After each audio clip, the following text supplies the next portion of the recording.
बहुत सारे लोगों का कमेंट आया है कि हमारे बैंक अकाउंट में नेगेटिव बैलेंस हो जाए तो क्या होगा। तो पूरा डिटेल्स में बताने वाला हूँ कि नेगेटिव बैलेंस होता क्यों है, अगर हो जाता है तो उसका क्या नियम है, क्या कानून कानून है और क्या करना चाहिए उसके लिए। पूरा वीडियो देखिएगा, अगर आधा अधूरा वीडियो देखिएगा तो कुछ समझ में नहीं आएगा। अब देखिए, कोरोना के चलते बहुत सारे लोगों का आर्थिक स्थिति एकदम बर्बाद हो गया और उनके बैंक अकाउंट में पैसा नहीं था। अब लोगों ने जब लोन लिया हुआ था पहले से, तो लोन का जो है किस्त लौटाना पड़ता है, तो हर महीने में बैंक से क्या होता है कि ऑटो डेबिट हो जाता है, पैसा अपने आप कट के जो आप लोन लिए हैं वो उसका भुगतान होता है। तो आर्थिक स्थिति जब कोरोना में लोगों का ख़राब हो गया, उनके बैंक में जब पैसे ही नहीं थे, तो ऑटो डेबिट जो है ना, वो मतलब कि नहीं हो पा रहा था उनके बैंक अकाउंट से। अब जिन लोगों ने लोन लिया हुआ है उनके अकाउंट में रिक्वेस्ट आ रहा है डेबिट के लिए, लेकिन डेबिट हो नहीं रहा है, वो आपका ऑटो डेबिट जो है बाउंस हो जा रहा है। तो बैंक ऐसी स्थिति में क्या करता है कि आपको पेनल्टी लगा देता है कि भाई आपके अकाउंट में बार बार जो है ना ऑटो डेबिट का बाउंस हो रहा है। उस केस में आपके अकाउंट में 250 रुपया से लेकर 500 रुपया तक जो है ना, ये पेनल्टी लग सकता है।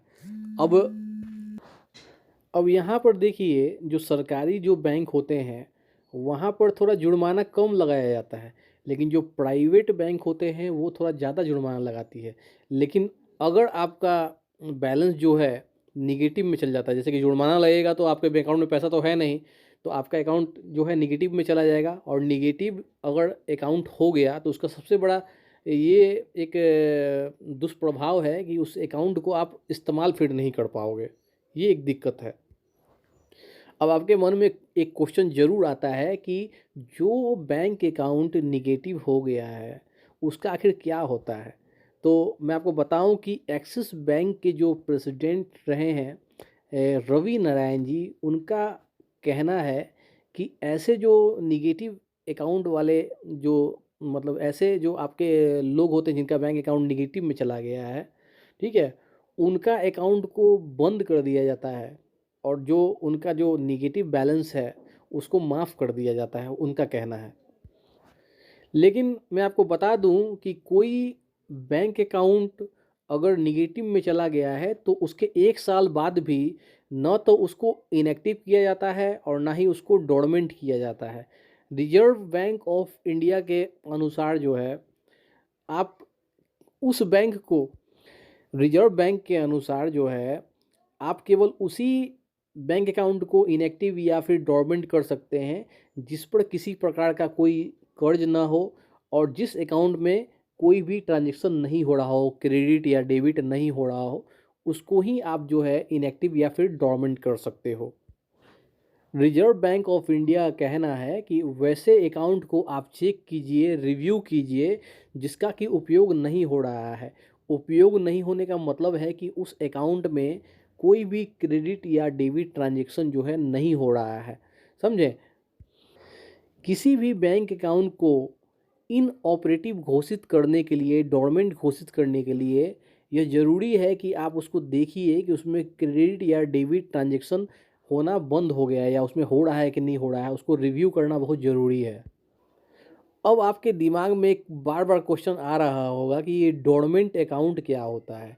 तो मैं बता दूं कि किसी बैंक अकाउंट में 24 महीने तक अगर कोई ट्रांजैक्शन नहीं हुआ है क्रेडिट डेबिट, तो उस अकाउंट को जो है इनऑपरेटिव या फिर डोरमेंट अकाउंट कहा जाता है और बैंक उसको जो है इनएक्टिव या फिर उसको डोरमेंट बना देती है। बैंक जो है उसी बैंक अकाउंट को इनएक्टिव बनाती है जिसके अकाउंट में 12 महीना तक किसी भी प्रकार का कोई ट्रांजैक्शन नहीं हुआ है। ठीक है, इनएक्टिव, इनऑपरेटिव और डोरमेंट एक होता है और इनएक्टिव अलग चीज़ है। ठीक है, अगर 24 मंथ तक नहीं हुआ है ट्रांजैक्शन तो आपको इनऑपरेटिव या फिर डोरमेंट। और बैंक इनएक्टिव किसको बनाती है? अगर आपके अकाउंट में 12 महीने के तक कोई ट्रांजेक्शन नहीं हुआ है। एक बार इनएक्टिव बनाएगी और उसके बाद भी ट्रांजेक्शन नहीं हो रहा है 12 महीने तक, तो फिर उसको फिर डोरमेंट बना दिया जाता है बैंक के माध्यम से। अब क्वेश्चन होगा आपके दिमाग में कि भाई हमारा अकाउंट कब बंद हो सकता है। ठीक है, तो मैं आपको बता दूं कि बहुत सारे बैंक जो है अकाउंट को बंद करवाने के लिए कुछ फिक्स चार्ज रखे हैं। आप जब जाओगे अपना अकाउंट क्लोज करवाने के लिए तो आपसे चार्ज लिया जाता है। कुछ बैंक में ऐसा नियम है कि अगर आप अपना अकाउंट खुलवाए हो तो कुछ दिनों में अगर बंद करवाना है तो कोई चार्ज नहीं लगेगा, या फिर 1 साल के बाद आप बंद करवाओगे तो आपको कोई क्लोजिंग चार्ज नहीं लगता है। तो सब बैंक का अपना अपना नियम है बैंक को क्लोज करवाने का। किसी में आपको चार्ज लग भी सकता है, किसी में नहीं भी लगता है, लेकिन याद रखिए अगर अकाउंट खोलने के तुरंत बाद अगर बंद करवाना है तो आपको बिना फीस का बंद हो जाएगा, या फिर 1 साल के बाद आप अगर चलाने के बाद बंद करते हो तो आपको फीस नहीं लगेगा। समझे, कुछ अलग नियम भी हो सकता है, इसी से मिलता जुलता नियम रहता है, तो उसमें ज़्यादा दिमाग नहीं लगाना है। आप बैंक से जाके पूछ सकते हो उसके बारे में, आप उनका आपका क्या नियम है। जय हिंद दोस्तों।